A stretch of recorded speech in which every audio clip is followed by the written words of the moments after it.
Hi friends, welcome back to Swami's kitchen. நாம் இன்றைக்கி பார்க்க போகிற ரெசிபி கேழ்வரகு மாவில் ஒரு நெய்யப்பம் பண்ணியிருக்கேன். ரொம்ப டேஸ்டியாக, ரொம்ப பஞ்சு போல் தான் இருக்கும். பாருங்கள், நல்ல வாசனையாட்டும் இருக்கும். இது மாலை நேர டீ காஃபியோட சாப்பிட அருமையாக இருக்கும். குழந்தைகளும் விரும்பி சாப்பிடுவாங்க. இதை எப்படி செய்திடலான்னு பார்த்துருவோம். நான் ஒரு கப்பு கேழ்வரகு மாவு எடுத்திருக்கேன். அதுக்கு 1/4 கப்பு அரிசி மாவு அதிகமாக சேர்க்க வேண்டாம். அரிசி மாவுக்கு பதிலாக நீங்கள் ரவையும் போடலாம், ரொம்ப நல்லாயிருக்கும். இப்போ நான் பழம் ஒன்று மீடியம் சைஸ் பழம், ஒன்று சின்ன பழம் எடுத்திருக்கேன். பாருங்கள், அதை கட் பண்ணி போட்டுருங்க. கொஞ்சம் நல்லா கனிஞ்ச வாழைப்பழமாக இருந்தால் ரொம்ப நல்லாயிருக்கும். இப்போ ஒரு 1/2 கப்பு நாட்டு சர்க்கரை எடுத்திருக்கேன். நாட்டு சர்க்கரைக்கு பதிலாக நீங்கள் 1/2 கப்பு துருவின வெல்லத்தை நல்லா தண்ணி விட்டு நல்லா கரைச்சி வடிகட்டி சேர்த்துக்கலாம். இப்போ 1 பிஞ்சு உப்பு, 2 பிஞ்சு பேக்கிங் சோடா போடாமலும் செய்யலாம். கொஞ்சம் சாஃப்ட் குறவாக இருக்கும், அவ்வளோதான். இப்போ 1/4 கப்பு துருவின தேங்காய், 1/4 டீஸ்பூன் ஏலக்காய் தூள், 1/2 கப்பு தண்ணி விட்டு நல்லா நைஸாக அரைச்சி எடுத்துருங்க.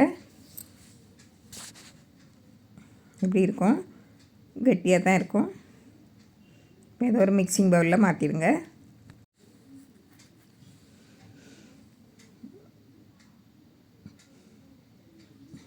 நல்லா தான் கெட்டியாக தான் இருக்கும். ரொம்ப தனியாக போனாக்கி சாஃப்டாக வராது. இப்போ 2 டீஸ்பூன் நெய் போட்டால் தான் நல்லாயிருக்கும். இப்போ துண்டாக கட் பண்ண தேங்காய் அதையும் போட்டு நல்லா கலந்து விட்டுருங்க. நம்ம இதை உடனடியாக சுடலாம். இப்போ நெய் நல்ல வாசனையை கொடுக்கும். நெய் பானாங்காயே இருக்கும் பாருங்கள். இப்போ இதில் கொஞ்சமாக தண்ணி, கொஞ்சம் கெட்டியாக இருக்குது, கொஞ்சம் தண்ணி விட்டு நல்லா கலந்துவிடுங்க.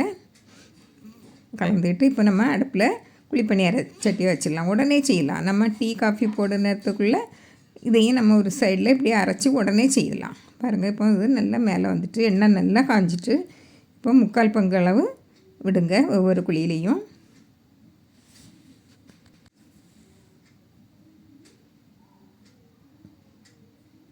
கொஞ்சம் கெட்டியாக இருக்கட்டு, அப்படின்னா தான் நல்லா சாஃப்டாக இருக்கும்.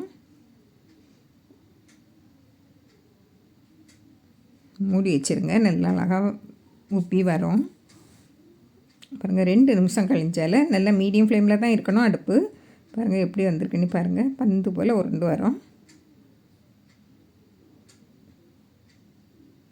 நல்லா வெந்திருக்கணும். மீடியம் ஃப்ளேமில் வச்சு நல்லா வேக வச்சு எடுக்கணும். பாருங்கள் எவ்வளோ அழகாக இருக்குன்னு பாருங்கள். நல்லா சாஃப்டாக இருக்கும். இன்னும் ஒரு 2 நிமிஷம் நல்லா வேகட்டு. இப்போது பாருங்கள் வெந்திருக்கேன்னா பார்த்துட்டு நீங்கள் எடுத்துருங்க.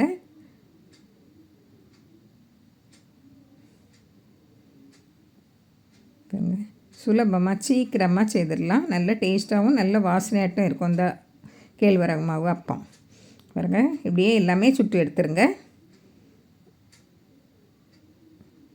எனக்கு இது 18 அப்பத்துக்கு வந்து இந்த மாவுக்கு பாருங்கள் நல்ல சுவையான அருமையான வாசனையான நெய்யப்பம், நெய் கேழ்வரகு அப்பம் ரெடி ஆகிட்டு.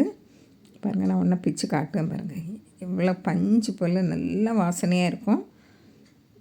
பாருங்கள், இதே மாதிரி நீங்களும் செய்து பாருங்கள். பிடிச்சிருந்தால் லைக் பண்ணுங்கள், ஷேர் பண்ணுங்கள், கமெண்ட்ஸ் பண்ணுங்கள், மறக்காமல் சப்ஸ்கிரைப் பண்ணுங்கள். தேங்க்யூ.